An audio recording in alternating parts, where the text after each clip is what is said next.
Salam Bapak dan Ibu yang dikasihi Tuhan, sahabat-sahabat muda pecinta firman Tuhan. Memaknai bulan kitab suci pada tahun ini, maka perkenankan saya memperkenalkan salah satu kitab dalam perjanjian lama, yaitu kitab Imamat. Namun sebelumnya marilah kita berdoa. Dalam nama Bapa, Putra, dan Roh Kudus. Amin. Ya Tuhan, terangilah hati dan pikiran kami agar kami mampu mengerti sabdamu demi Kristus Tuhan dan pengantara kami. Amin. Dalam nama Bapa, Putra, dan Roh Kudus. Amin. Saudara yang dikasihi Tuhan, kitab Imamat adalah merupakan kitab yang diperuntukkan bagi imam-imam suku Lewi. Sebagaimana kita ketahui bahwa suku Lewi adalah salah satu suku Israel yang dipilih, yang diperuntukkan untuk tugas-tugas khusus dalam kegiatan peribadatan yang dilandasi dengan aturan-aturan yang diberikan oleh Allah sendiri. Adapun tugas-tugas tersebut adalah mengawasi kemah suci dengan segala perlengkapan dan perabotannya, mengangkat kemah suci, membongkar dan memasang kemah suci. Pekerjaan-pekerjaan yang dilakukan oleh suku Lewi dalam bait suci sangatlah penting, sebab berkaitan langsung akan pemeliharaan kerohanian umat Israel di hadapan Tuhan. Walaupun demikian, dalam kitab Imamat, hal yang berkaitan dengan suku Lewi hanya sekali disinggung, yaitu dalam bab 25 ayat 32 sampai 34. Kitab Imamat juga dianggap sebagai buku pelaksanaan dan upacara pembersihan atau pengudusan yang merupakan hal yang membedakan Israel sebagai umat Allah yang kudus. Kitab Imamat berisikan tentang hukum-hukum yang ditunjukkan kepada bangsa Israel yang menjadi payung pelindung dan sekaligus menjadi dasar Allah bertindak kepada bangsa Israel, yang artinya jika umat Israel setia kepada Allah dalam melaksanakan hukum-hukum dan upacara-upacara yang diperintahkan Allah, maka hidup mereka akan baik. Akan tetapi jika mereka menolak melaksanakan hukum-hukum yang melindungi mereka dan menyembah berhala, maka mereka bisa menderita, bahkan binasa.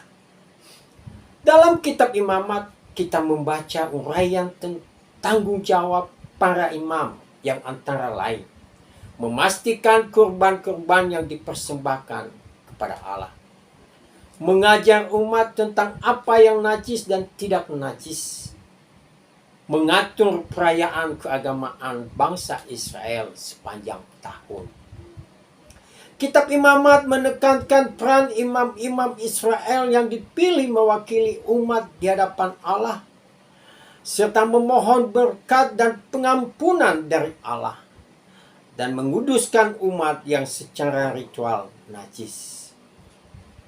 Imam adalah rantai penghubung yang penting dalam menjaga kesatuan antara Allah dan umatnya. Saudara-saudara yang dikasihi Tuhan, dalam kitab Imamat kita mengenal bahwa Harun dan keturunannya diurapi menjadi imam di tengah-tengah bangsa Israel.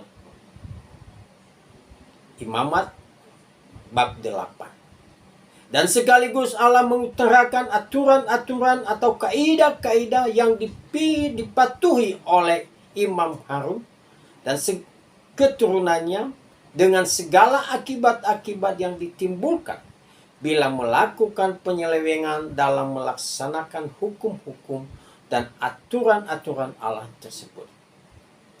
Pentabisan kaum Harun sebagai imam yang tugas pokoknya adalah sebagai jembatan antara umat Israel dengan Allah dalam perannya sebagai pemimpin ibadah, ritus, dan kultus. Dengan demikian dalam peribadatan umat Israel ada dua kelompok yang berperan dan berkolaborasi, yaitu suku Lewi dan Imam Harun beserta dengan keturunannya. sahabat-sahabat pecinta kitab suci yang berbahagia.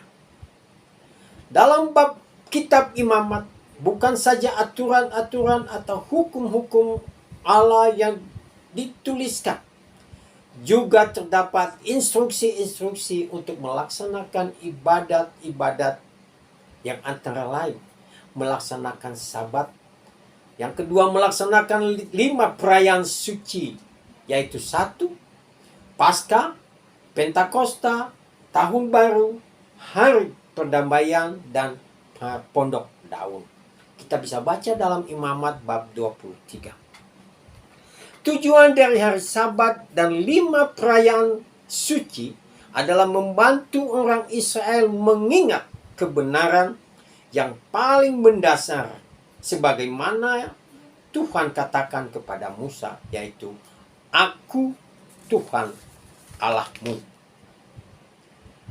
Kitab Imamat jelas membawa dan mengajak umat untuk memiliki karakter yang mencerminkan karakter Tuhan, sebagaimana terdapat dalam bab 19 ayat 1 sampai 19, yang menjadi pokok kitab Imamat, khususnya ayat 12, di mana Allah mengatakan kepada Musa untuk disampaikan kepada umat Israel dengan mengatakan, "Kuduslah kamu, sebab Aku Tuhan adalah kudus."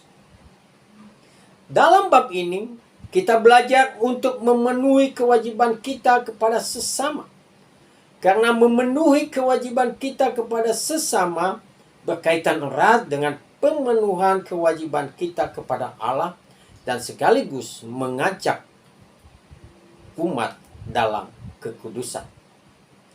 Kitab Imamat membantu kita untuk mengingat bahwa Allah adalah Tuhan yang memberikan hukum-hukumnya dalam kasih untuk menata hidup umatnya dengan pola yang ditentukannya. Kitab Imamat mengingatkan kita akan hal yang memanggil orang-orang pilihan untuk melayani di dalam kebersamaan seperti suku Lewi dan kaum Harun dan keturunannya, untuk membawa dalam dan mengajak umat hidup dalam kekudusan, sebab Tuhan mengatakan, "Kuduslah kamu, sebab Aku Tuhan adalah kudus." Amin. Dalam nama Bapa, Putra, dan Roh Kudus. Amin.